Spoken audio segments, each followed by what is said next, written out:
Dans notre rubrique Coup de cœur aujourd'hui, nous allons parler de Jean 10, 11. Jean 10, 11 est une écriture coup de cœur pour moi parce que c'est une écriture qui a impacté ma vie.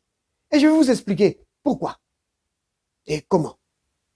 Bienvenue à la table du Seigneur. Yeah! Alors, nous allons lire dans Jean, chapitre 10, verset 11. Il est dit ceci. Je suis le bon berger. Le bon berger donne sa vie pour ses brebis. Cette écriture m'a vraiment impacté. Le Christ dit, je suis le bon berger. Et à quoi reconnaît-on un bon berger? Parce que le bon berger, il donne sa vie pour ses brebis. Maintenant, pourquoi il donne sa vie pour ses brebis? Pour savoir, il faut remonter plus haut. Donc, au verset 10, il y a quelqu'un qu'on appelle le voleur. C'est qui ça? Satan. Il dit, donc Jean 10, verset 10, il dit, le voleur ne vient que pour dérober, égorger et détruire. Donc, c'est ça qu'il vient faire. Il ne vient pas pour jouer. Il vient vraiment pour tuer, pour faire du mal. Vous voyez? Maintenant, lui, il dit, moi, je suis venu afin que les brebis aient la vie. Quelle vie ça? La vie de Dieu, Zoé. Il dit, je suis venu afin que mes brebis aient Zoé et qu'elles aient Zoé en abondance. Alléluia. Vous voyez? Maintenant, il dit que en face de ce voleur qui vient pour tuer les brebis, il dit, il y a un bon berger qui est là. Le bon berger. Il dit, ce bon berger-là qu'il est, il donne sa vie. Et moi, ça m'a impacté ça. Le Seigneur, quand il dit ça, il veut bien dire ce qu'il dit. Pourquoi? Parce que non seulement il l'a dit, mais il l'a fait. Il a donné sa vie. Alors, j'ai dit tout à l'heure que ça m'a impacté parce que à une époque où j'étais en train de me battre avec une maladie qui me dérangeait, je me suis appuyé sur cette écriture. Cette écriture est depuis lors devenue très, très précieuse à mon cœur. Parce que ce jour-là, je me suis appuyé sur cette écriture. Je dis, oh bon berger, tu as donné ta vie pour moi. Oui. Bien aimé, pourquoi le bon berger donne-t-il sa vie pour ses brebis? Pourquoi? Par amour. Oui. Il aime tellement ses brebis et il donne sa vie. Il n'est pas obligé de le faire. Il peut s'enfuir, mais il ne le fait pas. Parce que, regardez, au verset 12, il dit ceci. Il dit, mais le mercenaire qui n'est pas le berger et à qui n'appartiennent pas les brebis. Oh mon Dieu, oh là là, vous comprenez? À qui n'appartiennent pas, parce que nous lui appartenons. Oui, parce que lui et nous, c'est la même famille, c'est le même corps. Oh là là, oh là là. Il dit, le mercenaire, lui, il s'enfuit, parce que lui, les brebis ne lui appartiennent pas. Alors il prend la fuite. Il dit, le mercenaire voit venir le loup. Il abandonne les brebis et prend la fuite. Oh là là. Et le loup les ravit et les disperse. Verset 13. Le mercenaire s'enfuit parce qu'il est mercenaire et qu'il ne se met point en peine des brebis. Vous avez entendu ça? Le mercenaire s'enfuit parce qu'il ne se met point en peine des brebis. C'est-à-dire qu'il ne se soucie pas des brebis. Qu'est-ce qu'il est en train de dire? Il est en train de dire qu'il se soucie de ses brebis que nous sommes.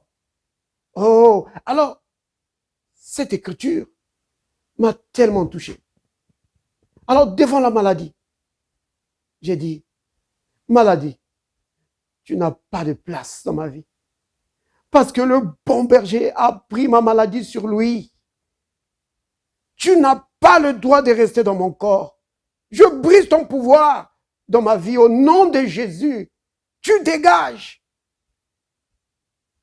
Alors, ce que je faisais souvent, c'est que je prenais du temps. Je prenais du temps. Oui, beaucoup de temps. Dans la journée, je pouvais passer des heures juste en train de répéter cela, de remercier le Seigneur. C'était des prières de remerciement. Je ne passais pas du temps pour supplier le Seigneur, le supplier pour qu'il me guérisse. Non. C'était des prières de remerciement. Je disais, oh bon berger, merci, merci d'avoir donné ta vie pour moi, pour que moi je vive.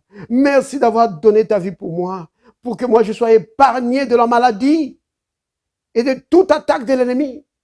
Oui. Oh bon berger, merci. Par tes maîtres j'ai été guéri.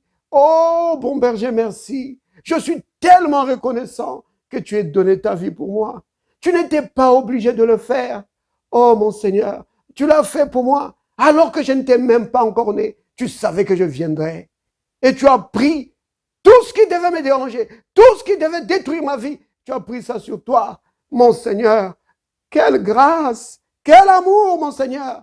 Je suis tellement reconnaissant, mon Seigneur, que tu aies fait cela. Oh, mon Seigneur, merci. Merci d'avoir fait cela. Je suis libre de toute maladie. Maladie, ton pouvoir est brisé sur ma vie au nom de Jésus. C'est comme ça que je faisais. Qu'est-ce que j'étais en train de faire? J'étais en train d'activer ma foi. D'activer ma foi. Oh, la guérison n'est pas venue d'une manière instantanée. Mais progressivement, la guérison a commencé à s'établir dans mon corps. Oui. Et jusqu'à aujourd'hui, c'est par la foi que je tiens ma guérison. Alors, Jésus nous a enseigné dans Matthieu 12, 43 et dans Luc 11, 24, que lorsqu'un esprit sort, ça peut être la maladie ou autre chose, il va essayer de revenir. Alors, il faut faire attention à cela. Quand les symptômes se représentent, quand la maladie essaie de revenir, il faut résister à l'ennemi. Et chaque fois que les symptômes se représentent, je ne dis pas, oh Seigneur, guéris-moi, oh Seigneur, guéris-moi, je suis à nouveau malade. Non. Je dis, Satan, tu n'as pas le droit, tu n'as pas le droit dans mon corps, au nom de Jésus. Je brise ton pouvoir et je te chasse. Tu ne reviendras pas chez moi, au nom de Jésus. C'est cela, bien-aimé. Je ne dis pas, oh Seigneur, guéris-moi, guéris-moi. Non. Je dis, Seigneur, merci, parce que tu m'avais déjà guéri il y a 2000 ans. Oui, il y a 2000 ans, tu m'avais déjà guéri. Maladie, tu n'as pas de place. Satan, tu ne reviendras pas dans mon corps. Au nom de Jésus, je brise ton pouvoir et je te chasse. Vous comprenez? C'est pourquoi cette écriture, Jean 10, verset 11, c'est vraiment un coup de cœur pour moi. Aujourd'hui encore, quand je prends cette écriture, oh là là, je suis pris là-dedans. L'amour du Seigneur. Oui. Qui a pris nos fardeaux. Qui a pris nos maladies, nos infirmités. Et par ses maîtres-sûrs, nous avons trouvé la guérison. Oh Seigneur, quel amour, quelle bonté. Oh mon Seigneur, quel amour tu as manifesté à l'humanité. Oui, Dieu prouve son amour envers nous, alors que nous étions encore des pécheurs. Autant marqué, le Christ est mort pour nous. Seigneur, merci. Merci pour ton amour. Merci pour ta grâce, mon Seigneur. Quelle grâce, mon Seigneur. Quelle bonté. Oh, béni soit ton Saint-Nom. Béni sois-tu, mon Seigneur. Je te loue, je te rends grâce pour ta grande bonté. Béni sois-tu, mon Seigneur. Béni sois-tu, mon Seigneur.